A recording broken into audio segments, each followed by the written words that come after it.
బండి భగీరథ్పై నా అన్వేషణ సంచలన వ్యాఖ్యలు చేశాడు. ఒక సెంట్రల్ మినిస్టర్ కొడుకు అంటూ పరోక్షంగా బండి సంజయ్ను టార్గెట్ చేశాడు నా అన్వేషణ. బండి భగీరథ్కు మరణశిక్ష వేయాలంటున్నాడు. బండి సంజయ్ని కేంద్ర మంత్రి పదవి నుంచి తీసివేయాలంటూ డిమాండ్ చేస్తున్నాడు. మే 16వ తేదీన పోక్సో కేసులో బండి భగీరథ్ అరెస్ట్ అయిన విషయం మనకు తెలిసిందే. ప్రస్తుతం చెర్లపల్లి జైల్లో రిమాండ్ ఖైదీగా ఉన్నాడు భగీరథ్. 17 ఏళ్ల అమ్మాయిని అత్యాచారం చేసినట్లుగా భగీరథ్పై ఆరోపణలు ఉన్నాయి. దేశవ్యాప్తంగా ఇది ఎంత పెద్ద దుమారం రేపిందో మనం చూసాం. ఒక సెంట్రల్ మినిస్టర్ కొడుకు ఇలా ఒక పోక్సో కేసులో అరెస్ట్ అవ్వడం, ఆ తర్వాత జరిగినటువంటి పరిణామాలు, విచారణ అంతా కూడా చాలా పెద్ద చర్చనీయాంశంగా మారాయి. అయితే ఇప్పుడు ఈ అంశానికి సంబంధించి ఒక సెంట్రల్ మినిస్టర్ కొడుకు అని ప్రస్తావిస్తూ, డైరెక్ట్గా పేరు ప్రస్తావించకపోయినా, ఒక పోక్సో కేసులో అరెస్ట్ అయితే ఒక మైనర్ బాలిక మీద అత్యాచారం చేస్తే ఉరిశిక్ష వేయాలి అంటూ, అలాగే ఆ సెంట్రల్ మినిస్టర్ పదవిని తొలగించాలి అంటూ అన్వేష్ చేసిన కామెంట్స్ ఒక్కసారి నేను మీకు చూపిస్తున్నాను. Take a look. తీసేయాలి. ఫర్ ఎగ్జాంపుల్ చూసుకుంటే ఆడెవరో ఒక సెంట్రల్ మినిస్టర్ కొడుకు, ఆడికి ఫస్ట్ చేసేసి ఈ సెంట్రల్ మినిస్టర్ పదవిని ఈయన్ని తీసేయాలి. ఫర్ ఎగ్జాంపుల్ చూసుకుంటే ఆడెవరో ఒక సెంట్రల్ మినిస్టర్ కొడుకు, ఆడికి ఫస్ట్ చేసేసి ఈ సెంట్రల్ మినిస్టర్ పదవిని ఈయన్ని తీసేయాలి. ఫర్ ఎగ్జాంపుల్ చూసుకుంటే ఆడెవరో ఒక సెంట్రల్. సో మనం చూస్తున్నాం కదా, చాలా అమర్యాదగా కూడా మాట్లాడుతున్నాడు. I'm sorry for using this word, repeating this word. వాడెవడో సెంట్రల్ మినిస్టర్ కొడుకు అంటూ చాలా అమర్యాదగా మాట్లాడుతూ భగీరథ్కి ఉరిశిక్ష వేయాలంటూ చెప్తున్నాడు. అలాగే బండి సంజయ్ పదవిని కూడా తీసేయాలని చెప్తున్నాడు. ఎక్కడో వేరే దేశాల్లో ఉండి ఇక్కడున్న చట్టాలని ఎలా పనిచేయాలో చెప్పాల్సిన అవసరం మనకుందా నిజంగా అన్వేష్ విషయంలో? ఒకప్పుడు ఎలా మాట్లాడాడో, ఏం చేస్తున్నాడో, ఎలా వ్యూస్ తెచ్చుకున్నాడో మనకు తెలుసు. ఇప్పుడు దేశాలన్నీ తిరుగుతూ, మొన్న మధ్య చైనాకు సంబంధించి అక్కడ ఎంత స్లమ్ ఉందో, అక్కడ ఎంత దారుణమైన పేదరికం ఉందో, అక్కడ ఎంత చాలా చెత్త కుల వివక్ష ఉందో చూపిస్తూ కొన్ని వీడియోలు బయటకు వస్తే వాటిని కూడా సపోర్ట్ చేస్తూ మాట్లాడాడు. అంటే భారతదేశాన్ని తిట్టడం తప్ప మన దగ్గర ఉన్న ఏ మంచి విషయాన్ని ఒప్పుకోకపోగా, ఒకవేళ వేరే దేశాల్లో ఏదైనా చెత్త ఉందని చెప్తే దాన్ని మళ్ళీ కవర్ చేసే ప్రయత్నం చేస్తున్నాడు. అంటే అతను ఎలా వర్క్ చేస్తున్నాడు అనేది మీకు అర్థమవుతుంది. ఇవన్నీ ఒక ఎత్తు అయితే, ఇక్కడ అవునన్నా కాదన్నా Bandi Sanjay is in very responsible stage. ఆయన్ని పట్టుకొని వాడు వీడు అని ప్రస్తావిస్తూ వాడి పదవి బీకేయాలి, వీడి పదవి బీకేయాలి, వాడిని ఊరిదీయాలి అని చెప్పేసి అక్కడెక్కడి నుంచో ఏదేదో నోటుకొచ్చినట్లు మాట్లాడుతున్నాడు. ఒకసారి ఆల్రెడీ ఆల్మోస్ట్ తన్నులు తినబోయాడు మన ప్రజల చేత, మన సిటిజన్స్తో నోటుకొచ్చినట్టు మాట్లాడి.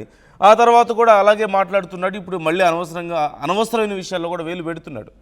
సరే, శిక్ష వేయాలని కోరడం తప్పు కాదు, కానీ ఇంత అమర్యాదగా, ఇంత దారుణంగా మన చట్టాలు ఏం చేయాలో అక్కడి నుంచి డిసైడ్ చేయాల్సిన పరిస్థితి అయితే లేదు. నిర్మల జాయిన్ అవుతున్నారు నా కొలీగ్. నిర్మలతో ఒకసారి మాట్లాడదాం. నిర్మల, అన్వేష్ చాలా విషయాల్లో చాలా కాంట్రవర్షియల్ కామెంట్స్ చేశాడు. ఇప్పుడు బండి సంజయ్ కొడుకు విషయంలో కూడా ఇలాంటి కామెంట్స్ చేస్తున్నాడు. డైరెక్ట్గా ఉరి తీయాలంట, బండి సంజయ్కి ఏమో పదవి పీకేసే అని చెప్పి మాట్లాడుతున్నాడు. ఆ వీడియోలో ఇంకా ఏమేమి మాట్లాడాడు, డీటెయిల్స్ ఏంటి అసలు?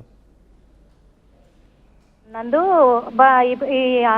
అవినాష్ మాత్రము, అక్కడ అన్వేష్ మాత్రము ఇక్కడికి ఇండియాకి రాకుండానే ఇతర దేశాల్లోనే ఉంటూనే ఇండియా మీద నెగిటివ్ కామెంట్స్ చేయడము, ఇప్పుడు పొలిటికల్ గా కూడా ఇక్కడ బండి సంజయ్ని కావచ్చు, బండి భగీరథ్ని కావచ్చు, ఇద్దరిని టార్గెట్ చేసి తను దూషిస్తున్నాడని అనుకోవచ్చు పరంగా చూసుకున్నట్లయితే. ఎందుకంటే కఠిన శిక్ష విధించాలి అనే పదం కంటే ఎక్కువగా కూడా వాడుతున్నాడు కాబట్టి అక్కడి నుంచి చట్టం తన చేతిలోకి తీసుకొని న్యాయస్థానం తనే డిసైడ్ చేస్తున్నట్టుగా వీడియోలు వదులుతున్నాడు. అదేవిధంగా బండి సంజయ్ని మంత్రి పదవి నుంచి కూడా తీసేయాలి అని తనే డిసైడ్ చేసి చెప్తున్నాడు. మే 16వ తేదీన పోక్సో కేసు నమోదైంది బండి భగీరథ్ పైన. అయితే మే 16 తారీఖునే అరెస్ట్ చేయడం జరిగింది. చేసినప్పటికీ కూడా చెర్లపల్లి జైలు నుంచి చెర్లపల్లి జైలుకి రిమాండ్కి తరలించినాక కూడా తను ఇప్పుడు బెయిల్ మీద బయటకు వచ్చిన విషయం కూడా ఈ అన్వేష్కి తెలియకుండానే ఇప్పటికీ జైల్లోనే ఉన్నాడు. అక్కడే తనని ఖైదీగా బంధించేసి లైఫ్ లాంగ్ శిక్ష పడాలి అనే విధంగా తను ఒక కఠినంగా కూడా మాట్లాడుతున్నాడు, దూషిస్తున్నాడు అనే చెప్పుకోవచ్చు. అదే విధంగా కూడా గతంలో తను చేసిన వ్యాఖ్యలు ఏవైతే ఉన్నాయో ఇక్కడ నుంచి పోలీసు సిబ్బంది కూడా అక్కడికి వెళ్ళి తనను అరెస్ట్ చేసి తీసుకొచ్చి లాక్కొచ్చేంత ప్రయత్నం కూడా అయ్యింది. అయినప్పటికీ కూడా ఇప్పుడు మళ్ళీ సైలెంట్ గా అన్వేషణ ఎవరు మళ్ళీ పట్టించుకోవట్లేదనే ఒక ఉద్దేశమే అయ్యుండొచ్చు అని కూడా కామెంట్లు కూడా మనం చూస్తూ ఉన్నాము. ప్రతి దాంట్లో కూడా ఖచ్చితంగా ఇండియాని దూషించి ఇక్కడ ప్రత్యేకంగా ఇప్పుడు తెలంగాణ మీదే పడ్డాడు, తెలంగాణ వ్యక్తుల మీద ఇప్పుడు తను కేంద్ర ప్రభుత్వంలో ఒక మంత్రిగా ఉన్నటువంటి వ్యక్తిపైనే తను దూషిస్తూ మాట్లాడుతూ ఉన్నాడంటే ఖచ్చితంగా చర్యలు తీసుకునే అవకాశాలు అయితే కనిపిస్తూ ఉన్నాయి. ఓ పరంగా చూసుకున్నట్లయితే ఇంకా ఏమంటున్నాడంటే 17 ఏళ్ల అమ్మాయిని అత్యాచారం చేశాడు భగీరథ్ కాబట్టి తనకు ఖచ్చితంగా కూడా ఏ శిక్ష అయితే పడాలని అన్వేష్ చెప్తున్నాడో ఆ శిక్షను ఖచ్చితంగా కోర్టు అమలు చేయాలి అని తను నిర్ణయం తీసుకొని తను ఆదేశాలు జారీ చేస్తున్నాడు కోర్టుకి. ఓ పరంగా చూడాలంటే అంటే కోర్టుకి ఆదేశాలు జారీ చేసేంత ఇదే అన్వేష్కి ఏముంది ఆ హక్కు అనే విధంగా ప్రజలు కూడా ప్రశ్నిస్తూ ఉన్నారు.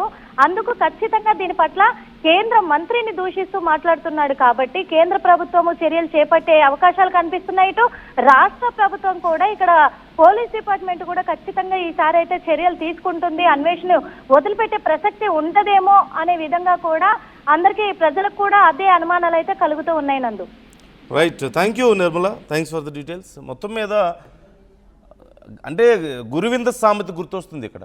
గురువిందకి తన కింద ఉన్న నలుపు కనపడదని చెప్పి ఒక సామెత ఉంటుంది కదా. చేయాల్సిన తప్పులన్నీ చేసి మాట్లాడాల్సిన బూతులన్నీ మాట్లాడి ఇష్టం వచ్చినట్లుగా పిచ్చి కామెంట్స్ చేసి మన హిందూ దేవి దేవతల గురించి, లేదంటే గతంలో కొంతమంది ఇన్ఫ్లుయెన్సర్స్ కూడా చెప్పారు అతను మైనర్ అమ్మాయిల విషయంలో కూడా ఇన్వాల్వ్ అయి ఉన్నాడు కొన్ని విషయాల్లో అని చెప్పేసి. సో ఇలా చాలా రకాలుగా అనకూడని దారుణంగా అంటే నోటితో వ్యక్తపరచలేనంత దారుణమైనటువంటి సైగలు చేసుకుంటూ పచ్చి బూతులు మాట్లాడుకుంటూ బూతు వీడియోలు చేసుకుంటూ ఎలా సబ్స్క్రిప్షన్ పెంచుకున్నాడో, ఎలా వ్యూవర్స్ పెంచుకున్నాడో మన తెలుగు ప్రజలు కూడా సరే ఏదో తిరుగుతున్నాడు కదా మనోడే కదా అని చెప్పి నెత్తిన పెట్టుకుంటే చివరికి ఏం చేశాడో మనం చూసాం. ఇప్పుడు వచ్చి ఏదో మనకు నీతులు చెప్పాల్సిన అవసరం అయితే లేదు గురువింద సామెతలాగా. సో ఎక్కడో తిరుగుతున్నాడు, భారతదేశానికి వచ్చే ధైర్యం లేదు, సొంత ఊర్లో అడుగు పెట్టే పరిస్థితి లేదు, అయినా ఎక్కడో తిరుగుతున్నాడు, ఏదో మాట్లాడుతున్నాడు, వేరే దేశాలని సపోర్ట్ చేసుకుంటూ మన దేశం మీద బురద జల్లుతూ మన వాళ్ళనే తిట్టుకుంటూ ఏదో 4 రూపాయలు వెనకేసుకుంటున్నాడు. బట్ ఇలాంటి విషయాల్లో కూడా ఇన్వాల్వ్ అయితే లేనిపోని సమస్యలే తప్ప ఉపయోగం ఏముంది? అనవసరమైన విషయాలు, అనవసరమైన కామెంట్స్. సో మీ అభిప్రాయం ఏంటి?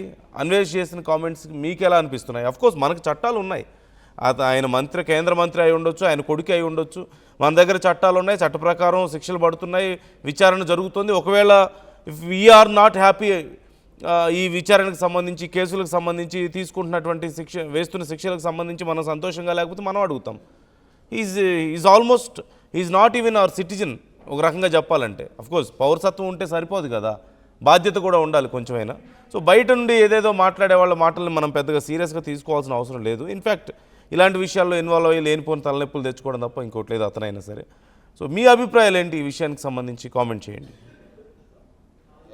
ఆడెవరో ఒక సెంట్రల్ మినిస్టర్ కొడుకు, ఆడికి ఫస్ట్ చేసేసి ఈ సెంట్రల్ మినిస్టర్ పదవిని ఈయన్ని తీసేయాలి. ఫర్ ఎగ్జాంపుల్ చూసుకుంటే ఆడెవరో ఒక సెంట్రల్ మినిస్టర్ కొడుకు, ఆడికి ఫస్ట్ చేసేసి ఈ సెంట్రల్ మినిస్టర్ పదవిని ఈయన్ని తీసేయాలి. ఫర్ ఎగ్జాంపుల్ చూసుకుంటే